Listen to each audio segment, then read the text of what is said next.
Some cyclone is hitting the east, bringing blizzard conditions, intense winds, and even flooding in some areas. Any words about Steve Bannon? I don't know. He called me a great man. He obviously changed his tune pretty quick. I'm not going to waste my time or the country's time talking about a book that's tabloid gossip because it's sad, pathetic. The Daily Beast reporting that the Department of Justice has now reopened the investigation into Clinton's email server. Multiple officials told me there is an ongoing active investigation.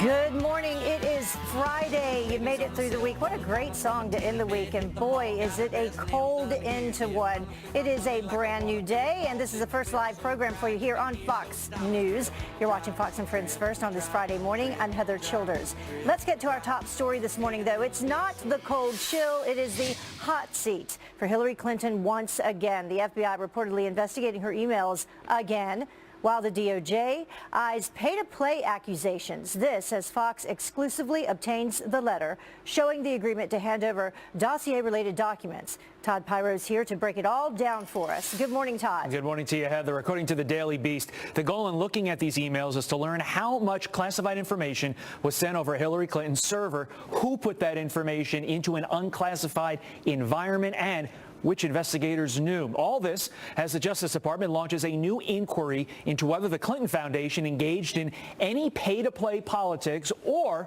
other illegal activity while Clinton served as Secretary of State. And Fox News has now learned that House investigators will get access to all remaining investigative documents in unredacted form as part of their Russia inquiry. According to a letter obtained by Fox News, there is a deal between Deputy Attorney General Rod Rosenstein and House Intelligence Committee Chair Devin Nunes as the California Republican seeks information that could shed some light on whether the controversial anti-Trump dossier was used to open the Russia probe and justify surveillance on Trump campaign officials. Now, in this letter, Nunes writes, quote, "It is my hope that this agreement will provide the committee with all outstanding documents and witnesses necessary to complete its investigations. The committee is extremely concerned by indications that top U.S. government officials who are investigating a presidential campaign relied on unverified information that was funded by the opposing political campaign and was based on Russian sources." Now, among the witnesses agreed to in the letter, FBI agent Peter Strzok and FBI lawyer Lisa Page, FBI General Counsel James Baker, FBI head of counterintelligence Bill Priestap, and Bruce Orr. So some of the same names we've heard circulated over the course of the last few months. And Heather, I just want to say, look at your watch. It's January 5th. The year just started. That's what I was just saying. It's the end of the first week of a brand new year. Unreal. And what all has happened already. It's going to be a long year, I have a feeling. Thank you so much, Todd. Appreciate it. Well, now to this Fox extreme weather alert for you. The other big story this morning, the East Coast bracing for round 2 as the deadly monster storm. Look at these pictures. It moves out, but brutal, face-stinging cold air. That's actually moving in, and it's moving in fast. At the below freezing temperatures coming just hours after the powerful system unleashed havoc, in a word, leaving millions of Americans paralyzed. Well, the violent storm, blamed for at least 4 deaths so far, left Boston drowning in historic 15 feet icy floodwaters, prompting some dramatic rescues there. Very brave rescuers. And now the Arctic blast has set its sight on the Northeast. Wind chills could break records, we're told, talking as low as negative 40 degrees. Janice Dean, what? And where? That is crazy. What else can we expect? Well, exactly as you mentioned, this storm pulls out, but behind it, some of the coldest air we have felt in years, maybe historic temperatures. But look at some of the snowfall totals. This was a relatively quick-moving system, but so powerful. Close to 20 inches in parts of Massachusetts, Cape May, New Jersey, 17 inches. Parts of New York, 16 inches. You get the picture. It was a blockbuster storm, and one of the strongest, most powerful storms on record that we have seen in the Atlantic in terms of winter storm systems. There is the past 36 hours. It started, of course, across the southeast in North Florida and now moving out of New England. But certainly an incredible storm and one for the record books. Look at current wind gusts. So we're still seeing very strong winds, the counterclockwise winds offshore, 28 in Atlantic City, 35 here in New York. And of course, with the winds, it feels a lot colder than it actually is. So wind chill advisories, wind chill warnings, it stretches all the way down to Florida, actually. And look at the forecast wind chills. I mean, bone-chilling, dangerous temperatures. And as we were mentioning yesterday, Heather, my concern is the folks that are without power have to find an area where to keep warm as we head into the weekend, because, I mean, morning lows, -6, -2 here in the New York City area. It's going to be very cold, Wow. so people have to be, this could be very concerning. Yeah. Did you see the pictures of the frozen iguanas in Florida falling out of the trees? It's terrible. I mean, it really, that's cold. That's cold. It is cold, my friend. All right. Thank you so much, Janice. You got Appreciate it. Well, no border wall, no DACA deal. The other big story, President Trump making his terms for a bipartisan deal absolutely clear in a critical meeting with top Republicans. Marianne Rafferty joins us now from Los Angeles, where both sides stand. She's going to tell us. Good morning, Marianne. Good morning, Heather. So where do we go from here? The administration set to meet with both parties next week with only 11 days until the deadline to keep the government funded. President Trump's first order of business in the new year coming, though, with a double-edged sword. Our commander-in-chief meeting with Republican leaders in a legislative chess match over immigration reform and border security. So here is where both sides are at right now. The deadline to extend the Obama-era DACA program isn't until March 5th, but Democrats demanding to pair it with a government spending bill, which has a fast-approaching deadline of January 19th. But President Trump remains firm on his stance, no deal without a border wall and ending chain migration. Any legislation on DACA must secure the border with a wall. It must give our immigration officers the resources they need to stop illegal immigration. Crucially, the legislation must end chain migration. It must end the visa lottery. It would be really nice to do it in a bipartisan way, okay? And Senator Lindsey Graham backing the president, saying he could make history if the Democrats are willing to budge.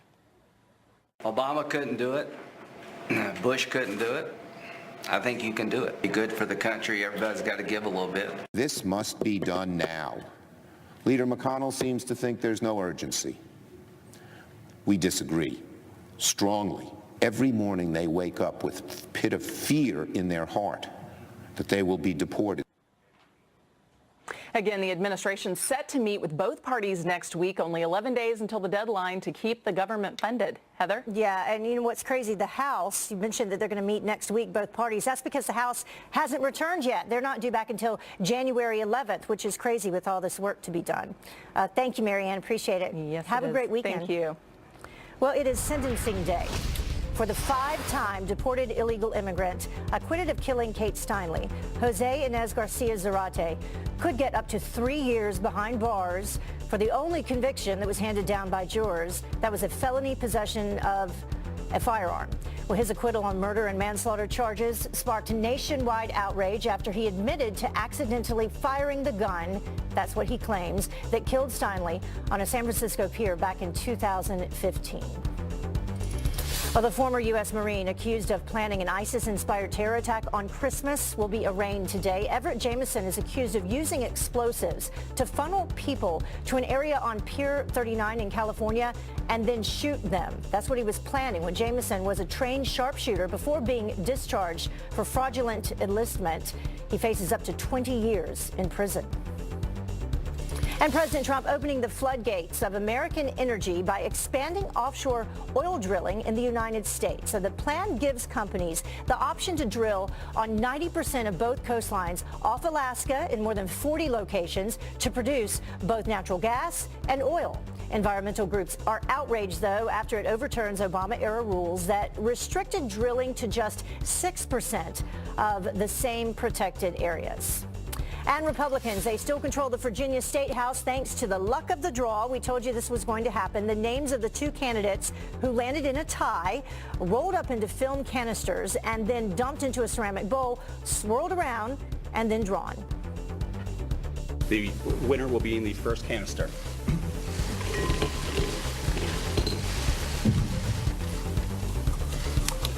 The winner of House District 94 is David Yancey.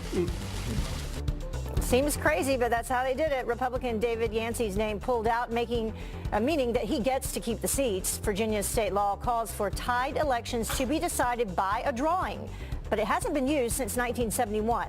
Democrat candidate Shelley Simmons has not yet conceded, though, so we'll stay on top of that for you. And the time now is about 10 minutes after the top of the hour.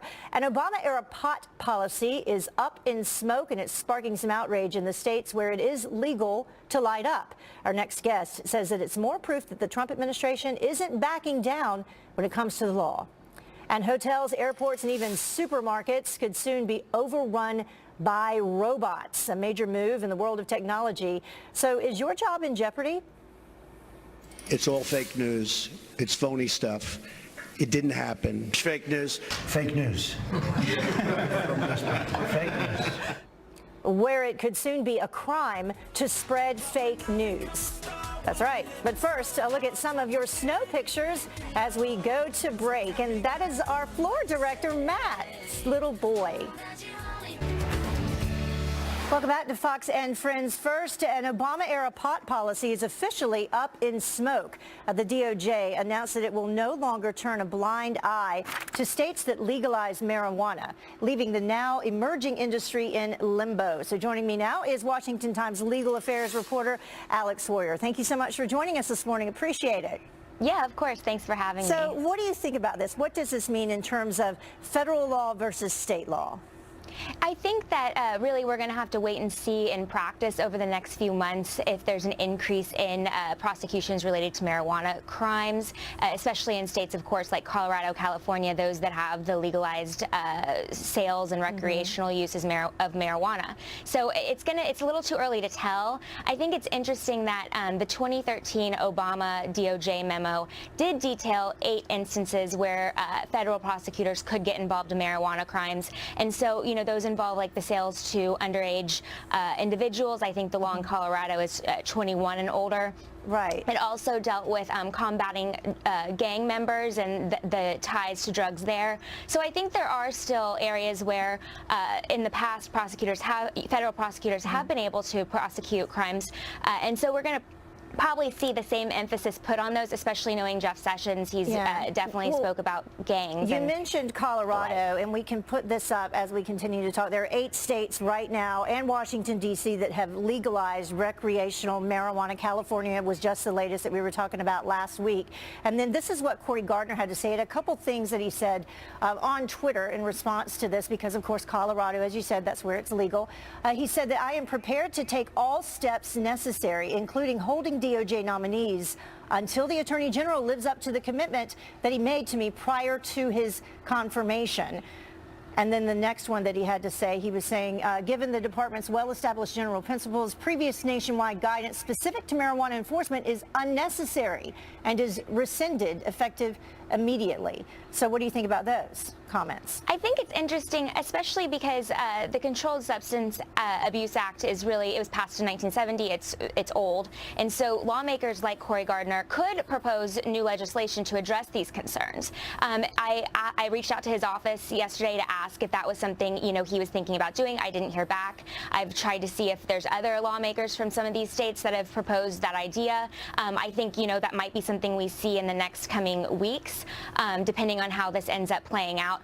I think that, right now you're seeing a split between even Republican politicians and lawmakers saying either, this should be a states' rights issue, but on the other hand, you have those that say this is really a national public health issue in terms of combating drugs and what could lead from marijuana to the opioid epidemic. So it's really an interesting, not only legal issue, but political as well. Right, and there are several other states that are expected to pass marijuana laws coming up in 2018. Do you think that this will possibly make them rethink that?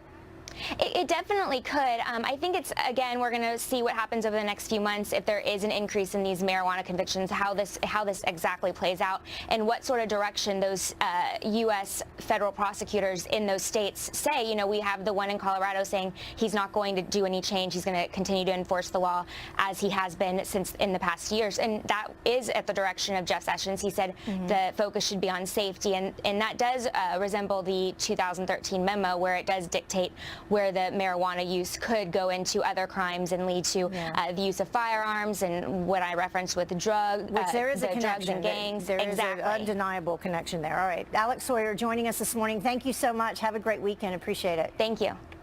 Well, pumping gas could soon be a thing of the past. A Democratic lawmaker in California wants to ban all gas cars in his state by 2040. Now, under the bill, drivers would not be allowed to register new gas-powered cars. Automakers would be forced to offer electric options. Older gas cars would still be allowed on the road. England, France, and China, they've all passed similar proposals.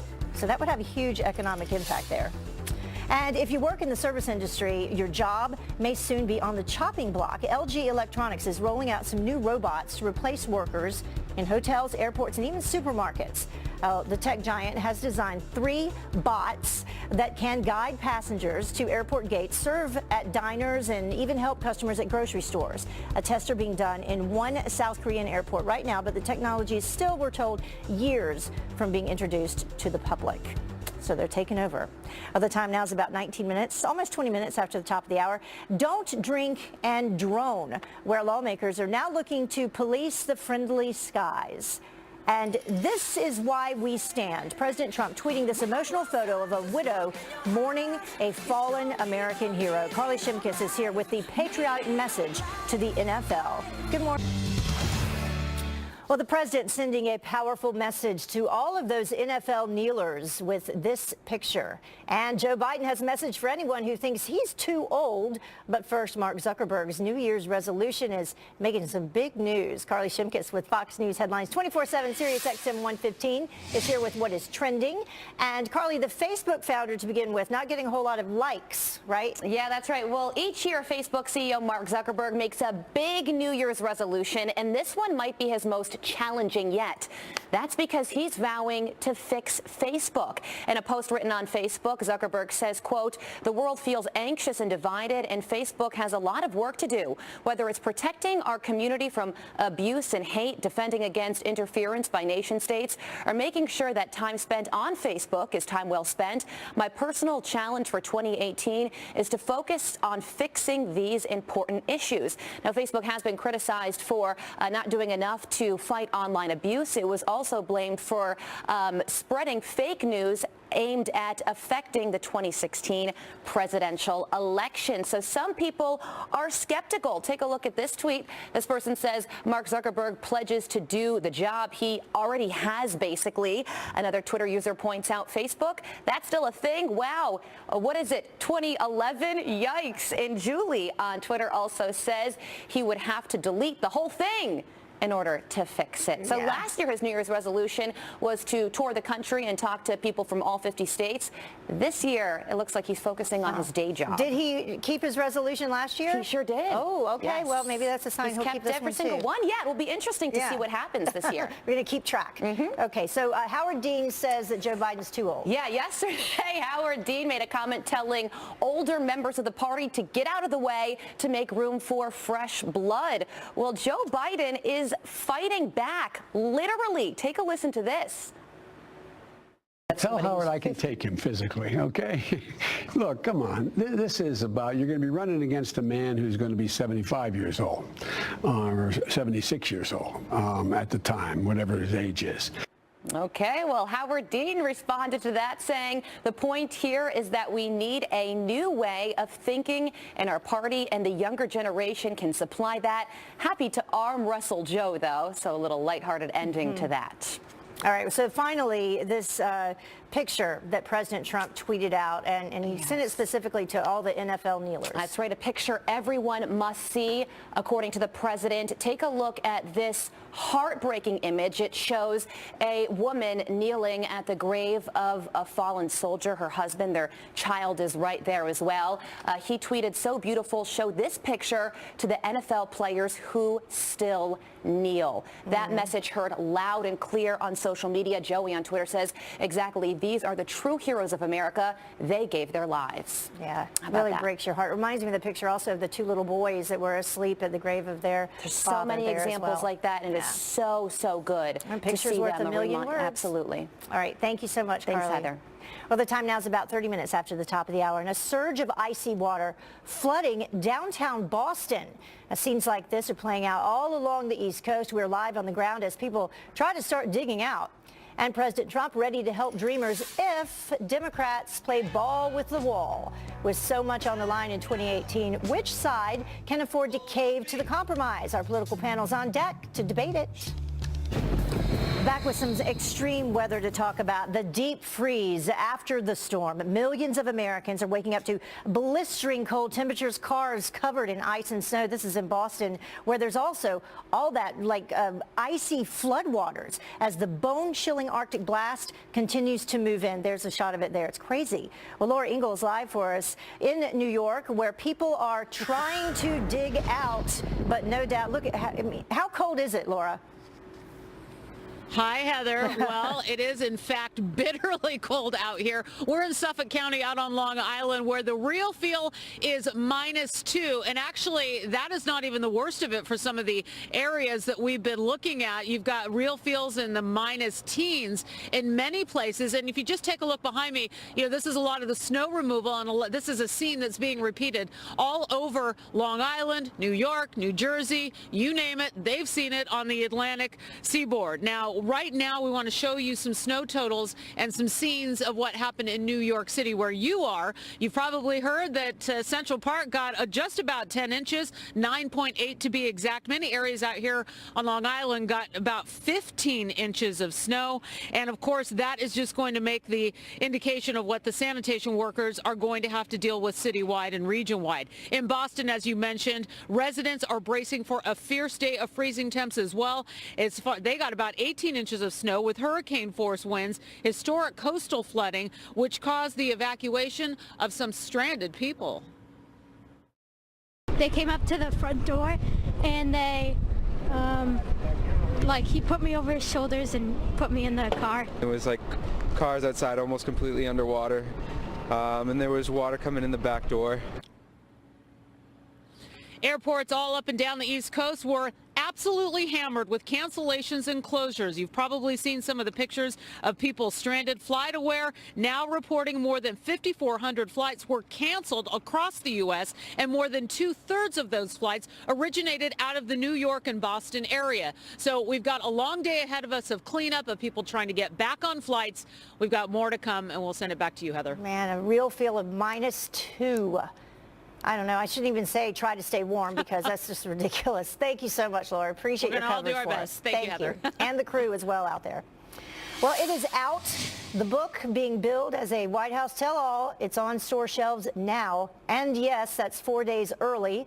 People lined up overnight to get their hands on Fire and Fury as the White House slams it as, quote, sad and pathetic.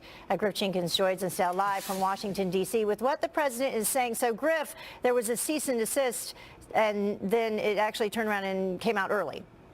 That's right. Good morning, Heather. This is the book the White House doesn't want you to read, but it went on sale at midnight despite the president's lawyers trying to stop it with that cease and desist letter that was sent to the publisher. But don't expect anyone at the White House to buy it. Sarah Huckabee Sanders blasting the book as nothing more than fantasy.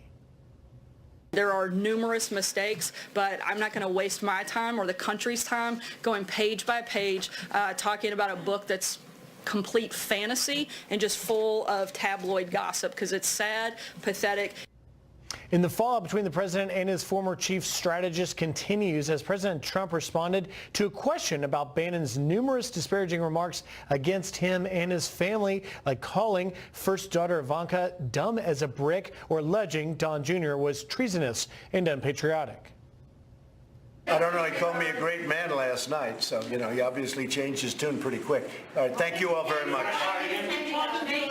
Thank you. I don't talk to him. I don't talk to him. That's just a misnomer. And it appears Bannon has a new nickname. The president tweeting last night about the author, Michael Wolff's alleged access. He writes, I authorized zero access to White House. Actually turned him down many times for author of phony book. I never spoke to him for book full of lies, misrepresentations, and sources that don't exist. Look at this guy's past and watch what happens to him and Sloppy Steve.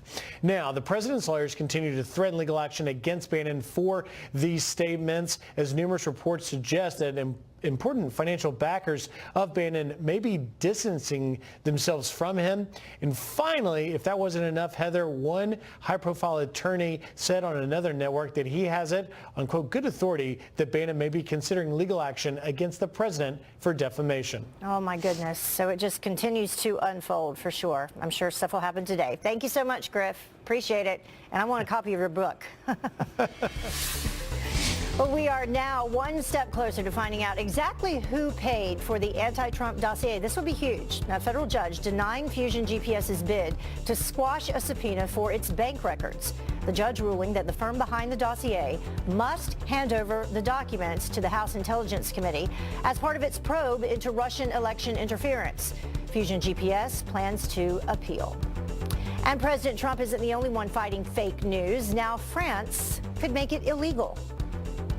It's all fake news. It's phony stuff. Fake news. Fake news. Fake news. Well, French President Emmanuel Macron proposing a new law that would ban fake news from the internet during elections. Websites would have to reveal their financial backers, and authorities could remove false content and even block sites that publish it. Well, President Trump says that he is ready to make a deal on DACA, but he is telling Democrats, build the wall or I'm not budging. The legislation on DACA must secure the border with a wall, and crucially, the legislation must end chain migration. It must end the visa lottery. I can tell you the Republicans want to see it work out very well. If we have support from the Democrats, I think DACA is going to be terrific. Well, can the president rally Republicans and Democrats together to get a bill passed? Here now to debate is commentary writer for the Washington Examiner, Philip Wegman, and Democratic strategist Sasha Burns. Thank you both for joining us early this morning. It is early. Yeah, it is. So, Sasha, I'll start with you. Do you think they can get it done and both sides come together on this? Well, they'll get it done once Trump drops paying for the wall. That's the bottom line. But he says that has to happen. Well, right, but it's not going to. So he says a lot of things, Heather. But, you know, when you think about what the campaign promise is, it was, you think back to the rallies, who's going to pay USA? No, that was not it. It was Mexico. So go get a check from Mexico, and then we can talk about whether there's a wall. So, Philip, what do you think? Because President Trump has said it has to be payment for the border wall for anything else to move forward. Well, it's confusing because we need to figure out what the definition of a wall actually is. After that public meeting yesterday, President Trump said that it would be, you know, a very real wall. But then you have senators like James Lankford saying, well, the president doesn't actually want a 30-foot wall on the whole 2,200-mile border. So it's confusing to figure out what the president actually wants. The one thing that's clear, though, is that the result of these negotiations, this is going to impress on base voters on their minds as they head to the polls in 2018. So Republicans can't screw this one up. Right. And how will that work? Because you have people on both sides in both parties who are not willing to budge. So there are Republicans that would not be happy if President Trump makes a deal in terms of DACA.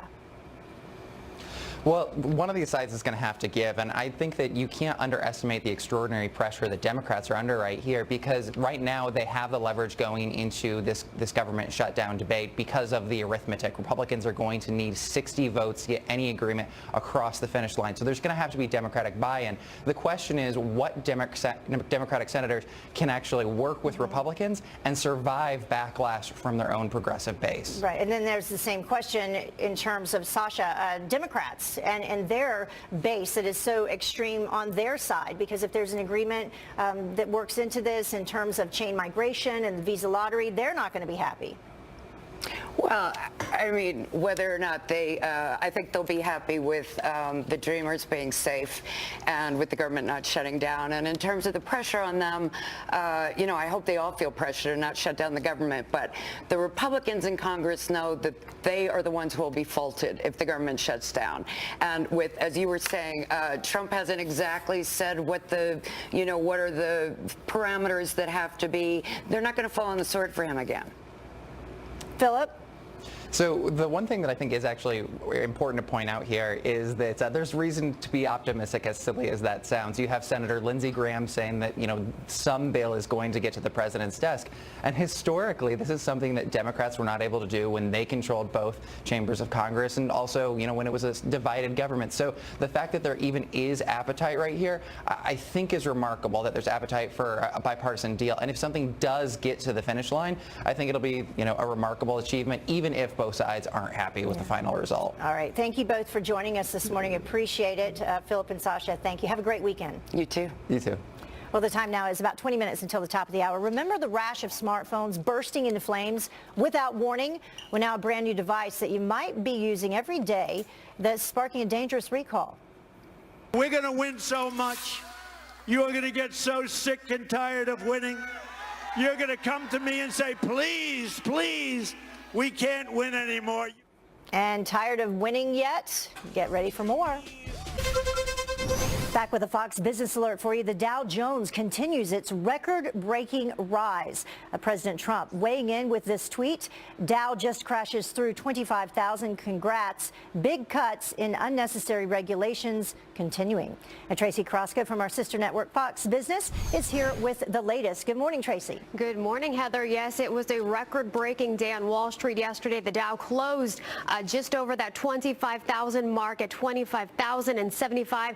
Gains of 152. Now, you'll remember it was just 23 trading sessions ago that we hit 24,000. So this was the shortest stretch between a 1,000-point gain that we have ever seen. And here is what President Trump said about the achievement. The historic tax cut I signed into law just 2 weeks ago before Christmas is already delivering major economic gains. These great results are just the beginning. When the dreams of the American people are unleashed, there is nothing, absolutely nothing we can't achieve. So a lot of this rally is contributed to curbing regulations, the GOP tax reform bill, strong economic growth globally, and then also strong corporate profits there. So let's hope it continues. Yeah, and there have been so many successes and records broken. You would wonder how it would be covered by mainstream media if it was the previous administration. I think we'd be talking about it a lot more. So let's talk about this, though. HP is recalling some batteries due to some fire hazards? Yeah, so this is really scary. About 50,000 HP laptops and workstations being recalled. The Consumer Product Safety Commission says HP received about 8 reports of battery packs overheating, melting, charring, including 3 reports of property damage totaling about $4,500, with 1 report of a minor injury involving a first-degree burn to the hand. So this is pretty serious. These batteries, the lithium-ion batteries, sold all of this at Best Buy, Amazon, and HP.com, along with some other websites. All right. Tracy Krosko joining us with some business headlines. Thank you, and have a great weekend. Thanks, Heather. You too. Well, the time now is about 10 minutes until the top of the hour, and a dangerous day on the slopes. How a teenager actually managed to get stuck 20 feet in the air, dangling upside down in the freezing cold. It's a fresh start. It's a clean slate. Like the witness protection program. Exactly. Not at all. I declare bankruptcy! And are you feeling the pressure of living paycheck to paycheck? Our next guest has the 3 secrets to living wealthy on a budget. But first, some of your snow pictures, so cute outside. But stay warm. But send us your pictures.